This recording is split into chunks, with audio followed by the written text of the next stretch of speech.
Hello everybody, welcome to Behind the Camera Quick Cuts, a side series of Behind the Camera with Andy Games, where I focus more on the streamers, the content creators, the people who really gave Behind the Camera the original shine that it had and made it what it is today. Today, my guest is DunneUNSC TTV. Dun, lovely to have you on the show. Thank you for joining me. How are we doing today? Doing good. Loving to be here.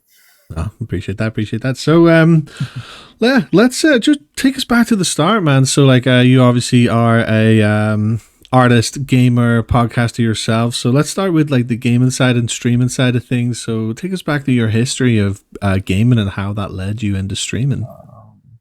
How I started streaming, or how did I get into streaming? Both. So, I got into streaming during COVID time, which everybody loves that time frame. So I started in I think I created my channel 2018, 2019, I think. I started streaming in 2021, I think. About April.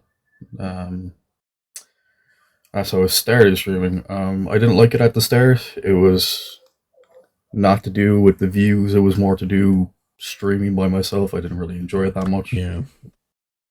And then a buddy of mine wanted to get into streaming. Was asking me about it. Asking me of all these questions. How I do my streaming. How do I record my gameplay on the Xbox to stream on Twitch.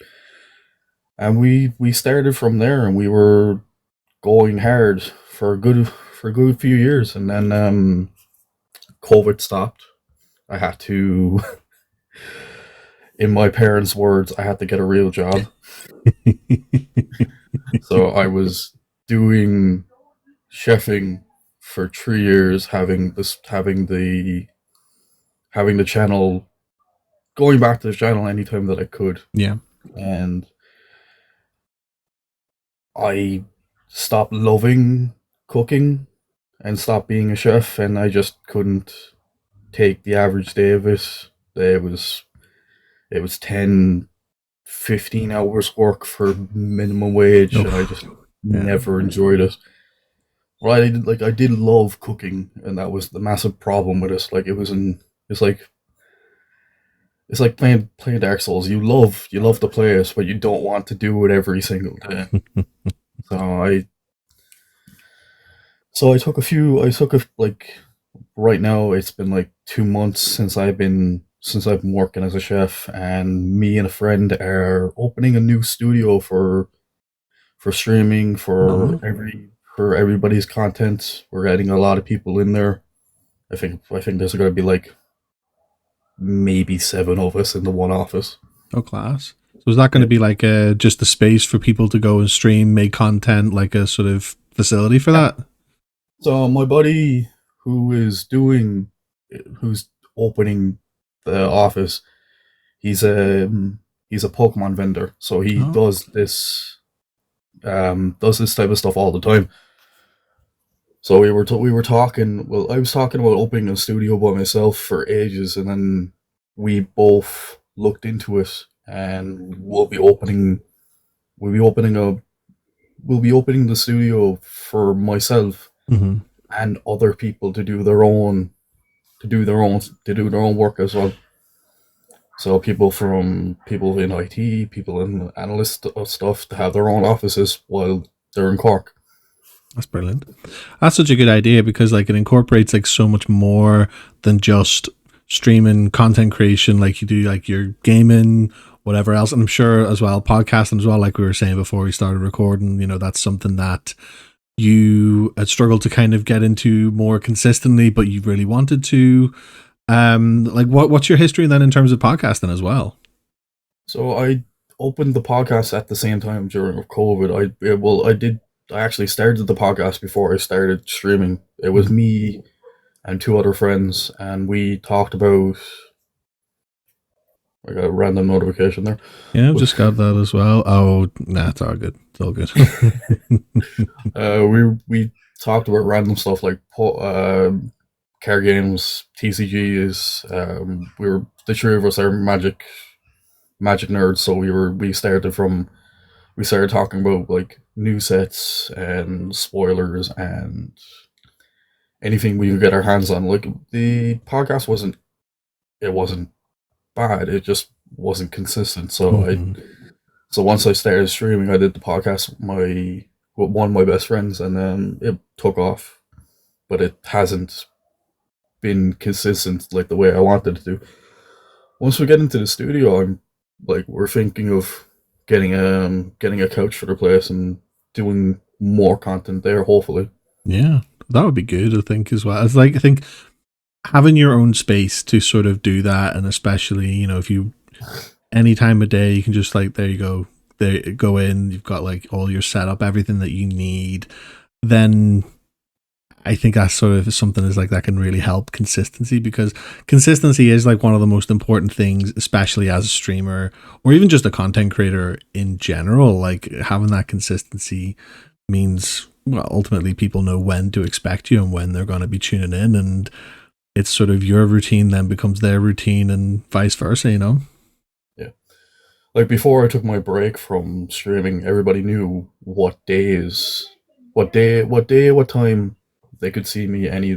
I would do the late, the late, the late times for people because most of my viewers are Canadian and American viewers, so Mhm. they'd be late times. They'd be early for them, late for me, but it'd be a fun time Oh, for because sure, for sure. So then moving from then, obviously starting out in Twitch, then just during COVID, and then moving like having like TikTok at the same time. Like, have you found the kind of shift between the two platforms, or even having them both together? Like, how's that been for you? um, it's funny because the it's easier to grow on TikTok than it is to grow on other social Mm-hmm. media platforms because I hit 1,000 in the span of a month and it Oh wow. was insane. And it's been the same ever since I took my break from Twitch. I hit like I've hit over 2,000 now just from doing barely anything, just uploading clips, uploading random stuff like random holiday videos, doing small things. It's a Yeah. very weird. It's a very weird thing because TikTok can be this very nice social group of people, and then it can be the creepy, uh, the creepy, the creepy side of the internet. Like it always is. It doesn't matter where you go on online. There's always the creepy side of the internet. Yeah. Absolutely. Yeah. There's it. No matter sort of how good TikTok can be for engagement, for growth, there's always a little corner of it that you just want to avoid every single time. That's the good thing about it, though, because, especially say if you want to be a Twitch streamer, for example, but TikTok is definitely good to like supplement that in terms of like having, you got your gameplay clips formatted for short form viewing, for the vertical layout with your phone and everything, and people can sort of use that as a hub to be like, oh, there's a clip. Okay, this is when I know this person's going to be live, so I'll go over to Twitch. And do you stream on TikTok as well, or are you just solely on Twitch? Slowly on Twitch for the meantime. I picked up a lav mic for myself for new content ideas because when I think it's like in maybe in 2 months we're doing tournaments in our local LGS. Um, and I've talked with the organizer. He was like, "Oh, I want to do a live stream for the final game," and I'm like, Mm-hmm. "Yeah, I have the equipment. We can do it." Yeah. And that's like sometimes that's the sort of hardest part. Is just like, getting the equipment, having the setup, and then doing it is just like, I think something that I kind of preach is the importance of networking and like just knowing the right people and getting into that space. It's just like there's so much more that you can make happen than you might actually realize until you actually just talk to people. Yeah, Yeah, like it can be hard because oh I've seen smaller streamers just not want to do, not just want to stop this to begin with, and they're only in it for like a week or a month or two, and it is sad, like, to be honest, because it is hard to grow. It is hard to get your audience. Like, Mhm. anytime that a new streamer text message me or just like, how did you get into it? What type of games are you into? I like start up with being a variety streamer. Find Yeah. your niche. Try every game that you can, and then if you love a genre of something, you can continue with that. Yeah, 100%. Because the good thing about starting off in variety is, like people kind of give like a lot of grief to people who like just play what's trended at the moment, but that's not necessarily a bad thing. One, if you like it, it's great, but then at the same time, it can help you find your niche. Like, I mean, like there's sometimes like they say like the latest DLC for Elden Ring, for example. Yeah. I've seen so many people jumping on that when it came out a while back, who just didn't. He kind of just knew, didn't care for the game. It was just what was going on was going to get them viewers, and like, okay, fine. It seemed a little bit inauthentic, but I think what you're saying is 100% right. You have to kind of just play what you like. Don't kind of bandwagon something just for the sake of it. Just be yourself. It is one of those things I think that is very easily missed by a lot of people. Is just kind of not knowing why they're going in for it. Yeah. Like, it is hard. It is hard to be a content creator at the start of it all, because like, I started YouTube in 2012, and it was more of a pain in the ass than ever anything that I've ever seen. Like, see, Yeah, and that's it as well, because with YouTube, it's not as simple sometimes as just literally record something then upload it. Like the amount of editing and the amount of work that editing is, and yeah, you realize when you kind of want to add more production to what it is that you're doing, the editing is like, oh my days, how do people do this full time? Like if you want to be a creator, it is very much it's work at the same time, but it's like work you want to do. It's work you enjoy doing. But like to get to that sort of point where you might want to be, you kind of have to put in the work for it. like, it's funny starting out and then going from having completely nothing to having like a small community. Having a small community is the greatest thing you can get from being on Twitch or being on any social media platform. Once you make that small community, you can go somewhere. Yep. But if you don't have that small community, it can be hard. But like, that's why I say to most small streamers, try and find a group of friends that love the exact same thing that you're doing. And if they don't want to do the exact same thing that you want to do, you can find those communities on Discord, on any other. No, there isn't any other chat thing. It's only Discord now. It used to be Skype. It used to be other things, but now it's Yeah, oh only. God, that's right. Yeah, Skype. Remember Yeah, that? I'm showing my age. Yeah, No, I feel that. But yeah, absolutely. Like networking is such an important thing. And even if you have like a small community, whether it be like 10 to 20 people, for example, if it's for talk's sake, like these people are going to know if they're watching you for being a streamer or a friend, these people are going to know by proxy other streamers, and that kind of helps sort of build up the network. Or, whether some people start streaming because they met other people in that same space who were streaming and kind of went from there. That's what I did whenever I streamed. That's how I started, and it just kind of went in its own direction somehow at some point. Like, and I just think it's kind of amazing when you kind of realize the depth of just what that can do, just from like knowing people and just being on the right platforms, knowing the right people.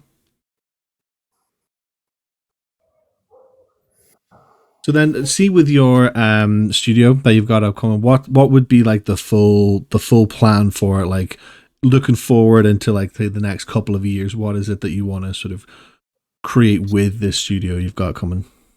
So we have a few ideas. Well, I have a few ideas coming up when we get to certain milestones and certain follower goals.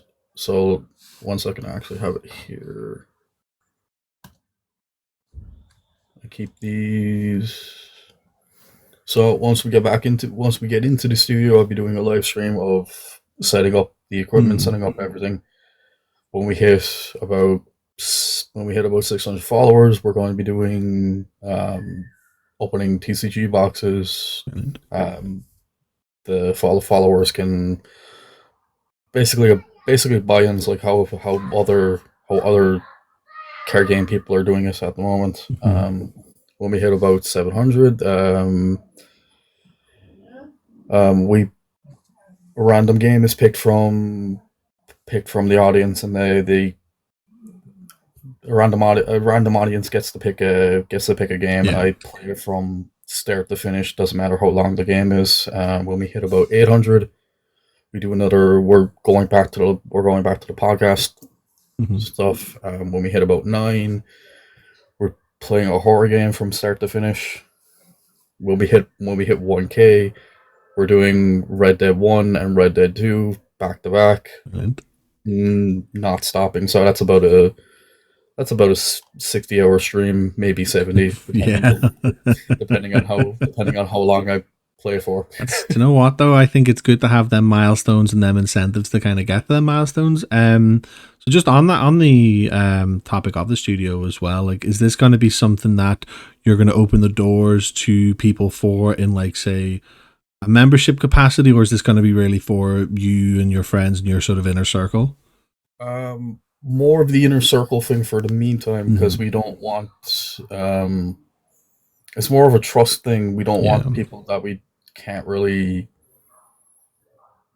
That we don't want. Like, doors are going to be open 24/7 because I'll be streaming 5 days a week for 4, and there'll be a lot of product from the TCG vendor in there at the same time.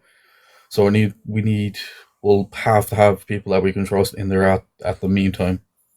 But if we get any bigger, we can open another one and see if we can try and do a membership thing from that. Oh, absolutely. And I think that's an incredible plan, and I wish you all the best for that. So Don, just before we wrap up, I would just like to sort of give you the floor just for the listeners for here and for YouTube. On all platforms, where can the listeners find you? So my socials is, I'm on Twitch, I'm on TikTok, I'm on YouTube, I'm on Facebook, even though it's dead for everybody. And I'm on Discord, and every single social is DunneUNSC on everything. I also have made my own mini company called Dun Gaming for the overall of it all. Oh, brilliant. That's incredible. Well done. It has been a pleasure chatting to you. It's been great getting to know you, getting to know the type of streamer you are and your plans for the future. Once again, thank you so much for taking the time. I really do appreciate it. And best of luck for the future with your studio and for the resurgence getting back into streaming. Thank you for having me on. No problem at all, sir. See you, man.